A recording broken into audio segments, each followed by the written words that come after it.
Sam Altman's World Project is officially launching in the United States, opening 6 U.S. retail locations for eyeball scans and offering WLD tokens to users establishing World IDs. Joining us now to discuss is Tiago Sada. He's the head of product engineering and design at Tools for Humanity, which is developing World. Tiago, always a pleasure having you on. Thank you so much for having me again. All right, so World is opening 6 U.S. retail locations for eyeball scans in Austin, Atlanta, Los Angeles, Nashville, Miami, and San Francisco.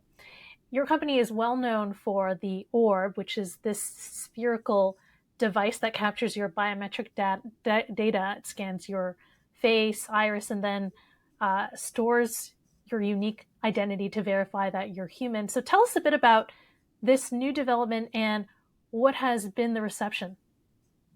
Of course. So, and to be clear, at a high level, World is a network of real humans. And one of the really cool things is that while we use biometrics to verify whether someone is a real human or not, we actually don't store any of that. So when you visit an orb, the orb looks at your face, it's able to make sure that you're a real human or not, and it actually sends all of that data to your personal device and deletes it entirely. And so we do not get any personal data from you. Now, World started almost 5 years ago, actually a couple of blocks away from here in San Francisco.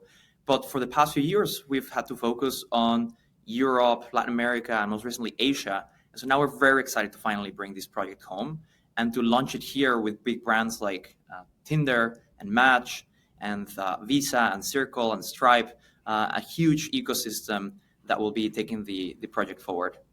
Tinder has a photo verification to show the matches that you really look like your photos. And in this pilot program, are they trying to do something similar to stop catfishing, or are they trying to identify what the matches are and that they are in fact real people to solve these scam bot issues? I am on dating apps, and like every week or every 2 weeks, I'll see something where like eventually I'm like, oh wait, that's an AI, right? And this is a very real problem both for users and for the platforms. They want to be a safe space. And so yesterday we announced a new partnership with Match Group, which is a company that owns applications like Hinge and Tinder and many more. And they will begin a pilot using World ID precisely to prevent this problem so that you can have the trust that you're talking with a real human. And the cool thing is they will be able to do that without learning anything about you because World ID is anonymous. So the way you can think about it is basically verified humans will have a blue check mark on their profile that says nothing more about them other than this is a verified and real human. Mm-hmm. Does it also help with the catfishing? I mean, because you have an actual real face, so you can match your photo with your actual identity. Exactly. Yes, we have a product called World ID Deepface, which allows precisely for that, where you can do verified profile pictures or verified pictures in general, where you can know that that picture actually belongs to the person that you're talking to. You announced another high-profile partnership with Visa. Tell us a bit more about this partnership. Yes, so generally World is an identity and a financial network because we think those are the tools that are needed in a post-AGI world. And so we historically have talked a lot about the identity side of things, but yesterday we did a number of announcements on the finance side of things to bring our vision of what post-AGI finance looks like. And one of our most important partners there is Visa. And so we announced a new product called the World Card, which will allow you to spend currencies from all over the world using just one card on any Visa retail location. We're very excited for that partnership and for everything that will come even beyond just the card. Now, looking at the current market cap of WorldCoin, it's about $1.4 billion. World is releasing WLD tokens in the United States to users who establish World IDs. What can they do with World coins? What practical benefits do these coins and World ID offer? Yeah, so the way to think about the WorldCoin token, or one of the simplest way to think about it, is its ownership of the network. Right? We believe that something like World is so important and such fundamental infrastructure for the world that it shouldn't be owned by one person or one company. It should be a decentralized open protocol owned by the community.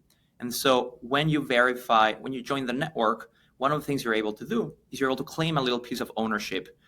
We require World ID for that because that's how we make sure that people don't claim it multiple times, right? And so ironically, we use the product itself to make sure that people do not cheat in the system. And so claiming your share of WorldCoin is one of hundreds of things you can do with your ID.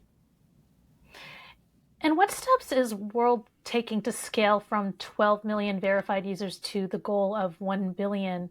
And how will you address adoption challenges in the United States market? Yes, so we have a very aggressive deployment plan for the United States. We're going to be deploying more than 7,000 orbs in the country over the next year. And so there's two things that we're doing to scale. Over the next 12 months, we have a new version of the orb that is starting production right now, and we'll actually be manufacturing some of those in Texas. And so those new orbs have a special feature that we call self-serve, which means that that new orb is able to connect directly with your phone and guide you through the verification process. And what that allows is that we will now be able to set up orbs all over the place, the city, things like cafes, malls, shopping centers, just convenience stores, so that people can just walk up to it and themselves verify. And so that will enable us to deploy a lot more around the country. And we think we'll get to a couple 100 million people with that. Now, like you say, the goal isn't to have a couple 100 million people, but to have billions of people. And so we're already thinking about what's next. And yesterday we gave a preview of our next generation device called the Orb Mini, which is very cute, and it looks like a phone, and it has a very cute facade to it that actually fits in your pocket. And instead of being a couple $1,000s, it'll probably be a couple $100s. And so we're already working on that in parallel so that at some point next year, we will start shipping those devices. Now, you mentioned that World doesn't own the data that you scan from your iris, your face, and such. Can people ever retrieve their data or delete it if need be? Yes, so your data is stored only on your personal device. And so the way it works is when you visit an orb, it has a very advanced NVIDIA chip inside of it. What that allows is it runs about 10 different neural networks on the device, and that is how we check that you are indeed a human without your data having to leave. And when the orb has done that verification, it takes that data and it sends it to your phone so that only you have access to it. It's deleted from the orb. And once it's on your phone, you can do whatever you want with it. You can back it up to a cloud service, you can delete it, or you can just hold it to continue using your ID, but it's entirely on your control. Neither Tools for Humanity, nor the World Foundation, or any of the apps that integrate with World ID have visibility into that. In addition to that, World ID uses very advanced cryptography on two different points of the life cycle. One is when you are verifying for the first time, we use something called anonymized multi-party compute that, as the name sounds, it anonymizes you. And then every time you use your World ID, we also use something called zero knowledge proofs, which people in crypto are very familiar with, that also anonymizes your usage of that ID. And so there is no data that we store, and you get anonymized both at the verification and at the credential presentation moment every single time. And so it is not just private, it is by far one of the most private things you've ever used in your life, much more than any social network. And in terms of the timing of launching in the United States, why now? Is it because of the Trump administration being more friendly and more accepting of crypto policy? So there's many things that has led us to launch in the US. Certainly one of them is increased regulatory clarity that we're now able to get. Generally, we think this is a very important project and we like to take the long view. So we're very conservative when it comes to regulation around the world, whether it's on privacy or on the crypto side of things.